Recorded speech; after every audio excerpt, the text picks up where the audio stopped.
Yo, what is going on, guys? Today we are back playing some more NHL 17 EASHL with round 2 of the LGCHL playoffs today. We did make round 2, good for us, right? But first things I want to get out of the way here today. If you guys watched last week's video about LG, you know I wasn't too happy about not getting to play in that Game 7.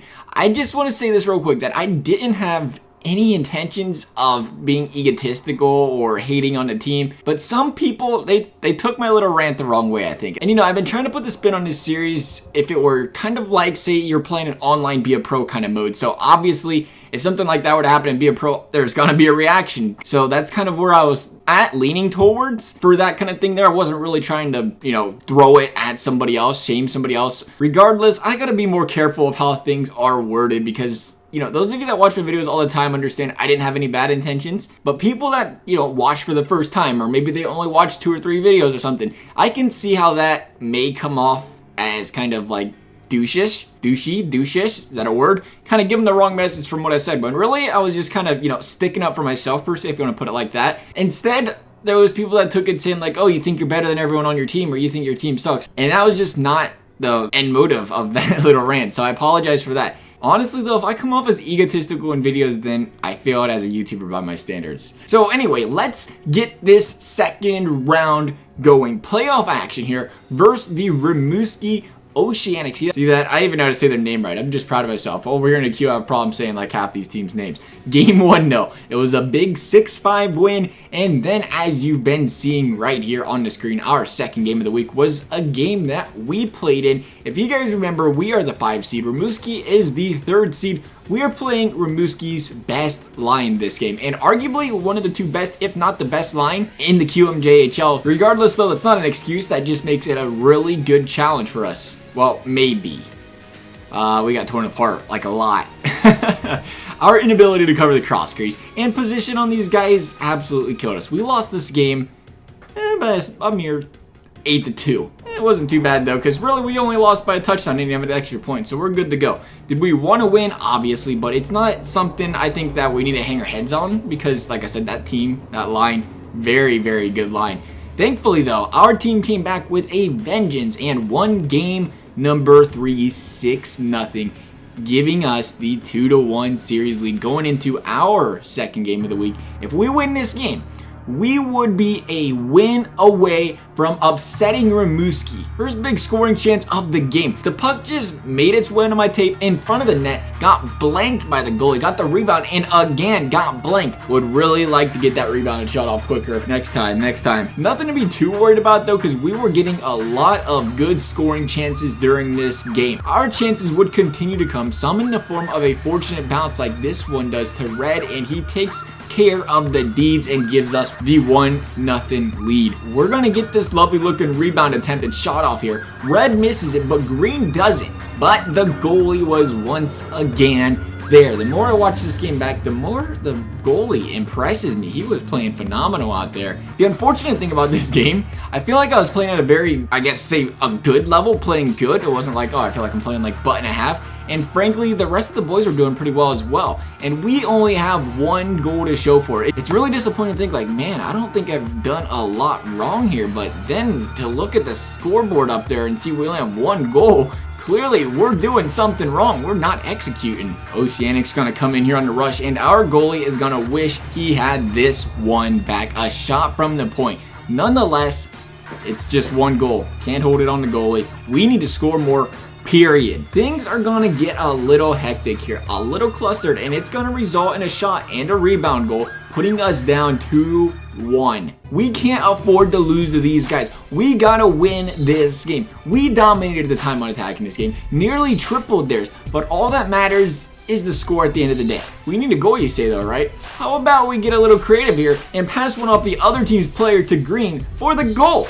How's that sound? I don't even know what to call that. Is that like a one-timer redirect rebound goal? Yeah, we'll go with that. Sounds good. We'll take it. Just how we drew it up, right? Here we go, though. Not much longer later. This play will haunt me for the rest of the season if we lose this game. I left my D-man open to go and cover the guy in the high slot to prevent that pass there. Because I left him open, they go deep, they pass it to him. He goes D to D, and they're going to score the goal. You guys know how it is. I try to shut down any offense at all from the left D man, and I failed there. We're down 1, but it's not over. This team has put on some crazy fight in the last minute of games all season long. Got to stay calm. Whipped on that one-timer right there, but there's plenty of time left. One last rush. I like what I'm seeing Foreman here in this play. Yellow's open for that one-timer. And he just couldn't find the twine. It's over. That's it. We lost a game we shouldn't have lost. Can't blame Yellow for missing that net. You can't blame the goalie for letting in that one goal earlier. At the end of the day, we only scored 2 goals. We dominated them on the ice, but we couldn't turn that domination into goals, and that cost us. Series is tied 2 apiece now. And here is where things get interesting. Game number 5. A game we had to put 3 TCs in because we had guys who just couldn't play. They was on vacation. They weren't around. They weren't available. So we had to put 3 TCs in. Again, you know, training camp guys, if you guys aren't familiar with, pretty much like your backup players, if you want to say, not to put any disrespect toward training camp players. I guess that's, I don't know how else to explain it though. We are going to lose this one 8-4. Game number 6 though, we win game 6, right? So we're going on to game 7, right? Wrong. Let's look at the box score for game 6. A 1-0 forfeit lost. Why? Because by rule, in Game 5, we put in an illegal roster. I don't know how much I can say about this, but what I can tell you is it's a technicality, pretty much. It didn't really affect the outcome of the game. We didn't play someone out of position or you know, put a player in who played his games limit. We didn't have somebody playing like 4 straight games or something like that. That didn't happen. But instead, the process of putting the roster in was pretty much just done incorrectly, and by rule that means the team that must forfeit a game, I guess. So since we lost game 5, the one that we broke the rules on, for some reason we had to take a forfeit in game 6. So even though we won game 6, they took it away from us and overturned that win and essentially kicked us out of the playoffs because that was their 4th win.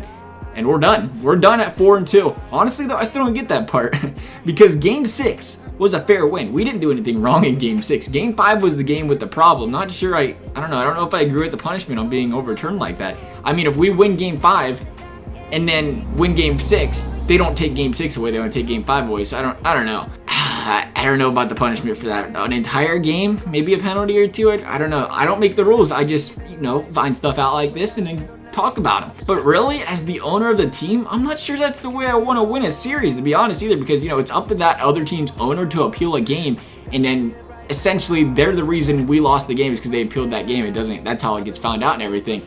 And I don't know how I feel about that, because it almost sounds like maybe he was a little bit scared going into game 7. It's possible, right? Maybe. A pretty good line they had out there, but they could have been a little bit scared. They didn't want to take that chance. We'll take that as a compliment. At the end of the day, though, what we did wrong literally had 0 impact on the outcome of the game, but it's a rule, and it's a rule for a reason. If you follow the rule, it never happens. So, you know, it is what it is. It's a virtual hockey league, though. Personally, I don't know if I'd go to that extreme to go out there and try to get a game overturned that really, it's not like it cost you the game or anything like that is, but hey, whatever. It is what it is. We got to take the L. At the end of the day, if we didn't lose our 2 games earlier this week, we don't even get the game 5 or game number 6. We win in 4. So, you know, heads can be turned every single way here, but, you know, like I said, it's a rule. It's in the rule book. It's not like you can't, you know, it's one of those kind of deals. So it sucks to end season like that. This will be the last LG video of NHL 17, but hopefully we'll keep this series going in NHL 18 because I do actually, you know, really enjoy making these videos. But otherwise though, guys, I hope you enjoyed this one. Thanks for watching, and we'll see you next time.